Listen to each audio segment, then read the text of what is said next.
No, I think the thing is, Andrew, you are a straight talker, right?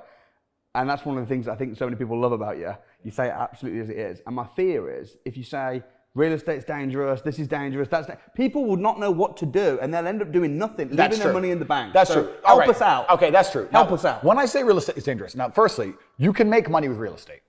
You can make money with real estate. I'm not saying it's dangerous from that perspective. I'm talking about my own personal ideology. Yeah. My personal ideology is I don't want to be within control of a government. I don't want a government to control me. If I didn't think that way, then I'd be a lot less opposed to real estate. I mean, a house is always going to be worth something. It ain't going to go to zero. You know, it's not like a risk like a crypto or a stock that can go to zero. A house will always be worth something, and you can definitely make a lot of money in it. I'm just at the position where I just don't want to have a government to have control of me. And this recent war proved it. Look at all these billionaire Russians who fair and square bought property in London by the law, paid their price, paid the stamp duty, stuck to the rules. Then the president of their country did something they may not have even agreed with it. Who do they know? Do you agree with everything the prime minister does now? No. Neither do I. And then the British government came along and just took all their houses off them. Here's my stance. If you have gold, silver, anything, especially money in the bank, it can, if you go down the extreme levels enough, it can get taken. Well, that's true. Nothing on this earth is freehold. Everything is leasehold. To a degree, there are certain things which can't be taken. Like, you won't give us one example though, so it's hard to... There are some things that can't be taken. Okay, but I think that property is one of the hardest things for anybody to take. You can make I make a lot of money in property without owning it as well. Yeah. By controlling it. Absolutely. And also being a property entrepreneur. I can't say you don't make money in real estate. And I'm also not saying I don't own anything. You do own property. Of course I do. But I'm just saying that I don't feel comfortable. I don't go, bought another house. Yes, let me sleep easy. Some guys do. But I think when you truly understand... you know what I'm doing right now, flipping land and all that kind of stuff. Like, you know, a few years ago, many people said to me, real estate's risky. I've made millions in real estate. I bet you have. It's all I know. I bet you have. And through controlling it, flipping it, trading it, owning it. Completely. And my properties a lot are in my personal name. I've got a lot in company as well now. Yeah. I think I'm in a pretty safe position. Now, if it gets so bad that they take away everybody's property and the world has ended and there's this massive plague and everybody's dead, you know what? I lived a pretty good life. No, completely. And I understand a lot of people will see me as paranoid, and that's fine. But I know you can make a whole bunch of money, but the last thing I'm currently in a situation where I don't need money. So I'm just trying to position myself in a way that I sleep the best as possible. And I don't feel happy with money in the bank either. I don't. That's the worst.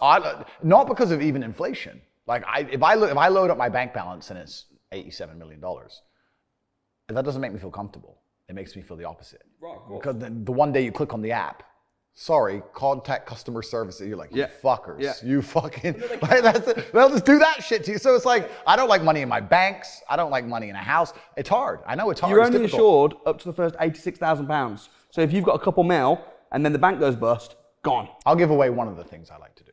Just one. So personally, I prefer the idea of digital real estate, because digital real estate is not controlled by one government jurisdiction, and it can be owned by some obscure entity. So let me give you an example. Let's say I were to buy www.money.com. That's worth money.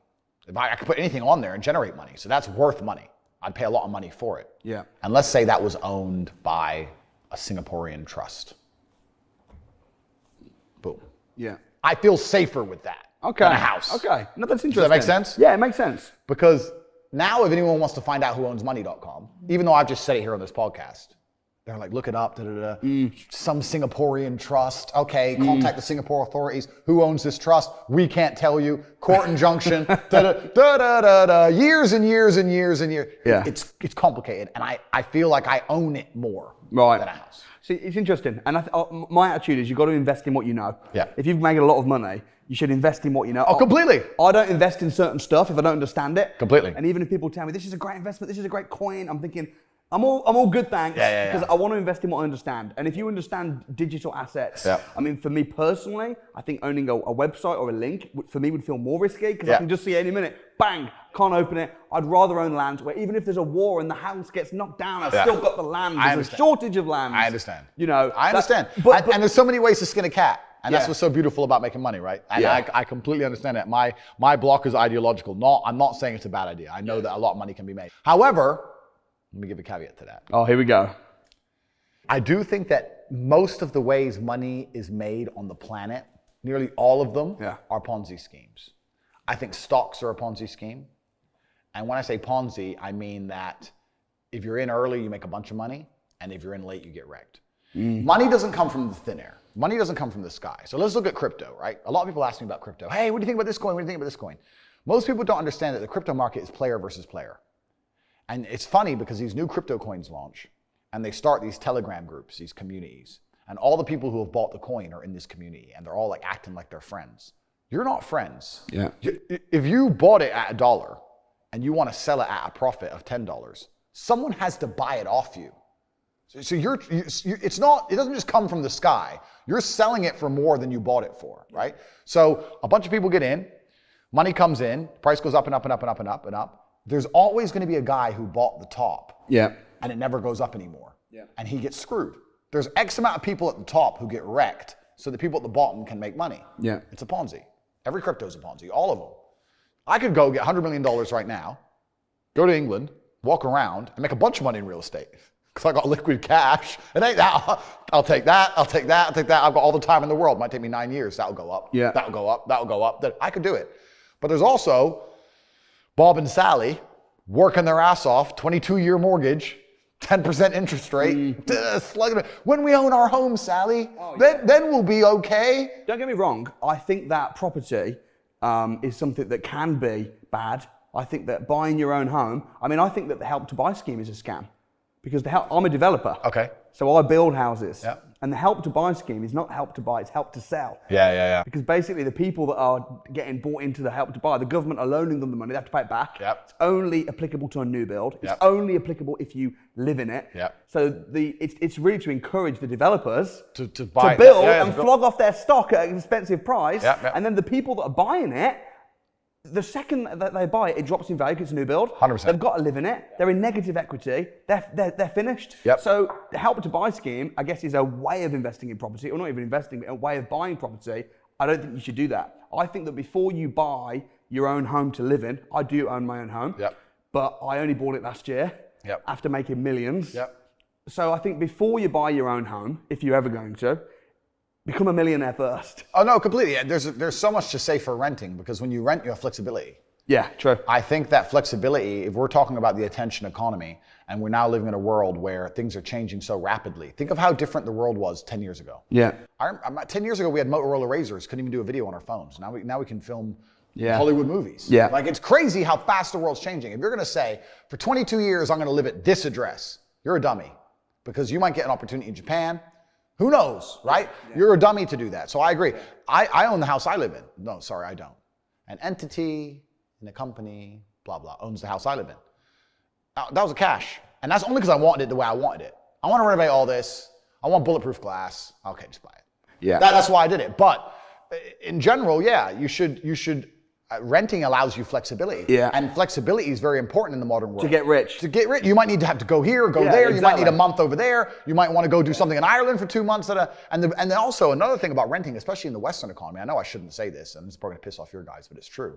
There's really very little downside to renting, because even if you don't pay your rent, they can't make you leave. Like, it's fucking clown world over here. Like, oh, you're renting 3 months, you don't even pay your rent, and you're still fucking sleeping fine. Yeah. So the whole thing is like, rent is fantastic. I would only recommend renting, unless you get to the point like you, where you have so much money, you just buy it. That's why our tenants are guests, not tenants. Good, I like that. So they don't have the same... Yeah. Well, I live in Romania, so we have my tenants, because I do have tenants, we have a slightly different system in Romania.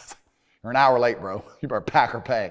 But you know what though? They make it really strict to try and help the tenants. But what actually happens is the landlords become really no. The landlords become really strict with the vetting process. Yeah, of course. Ask for big deposits. Yep. My sister's trying to rent somewhere. She's a single mom, and the letting agent said we don't rent to single moms. Yep. Right. So what's happening is it's actually hurting the tenants. Of course, yeah. So it's all the things that the government do to try and help the poor often end up hurting the poor. What did we say earlier about trying to give money out? The government is not capable of helping the poor. And this is why it's so important as a person, you take personal responsibility and understand you're living in a world where the matrix can be cracked. You can make a bunch of money. but you need to take responsibility and do it. And they close your bank and stuff. Yeah, they close bank accounts, Crazy. payment processing. That's what I mean, own the money, right? Yeah. Your bank account. But they didn't take your properties off you.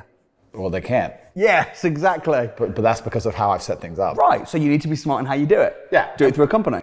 Well, that's right. But I also think that Joe Schmo, who's just starting off buying his house, doesn't do it smart. Absolutely. You know what, though? In the UK, they've devastated landlords. The taxes, everything, they're killing landlords. Yeah.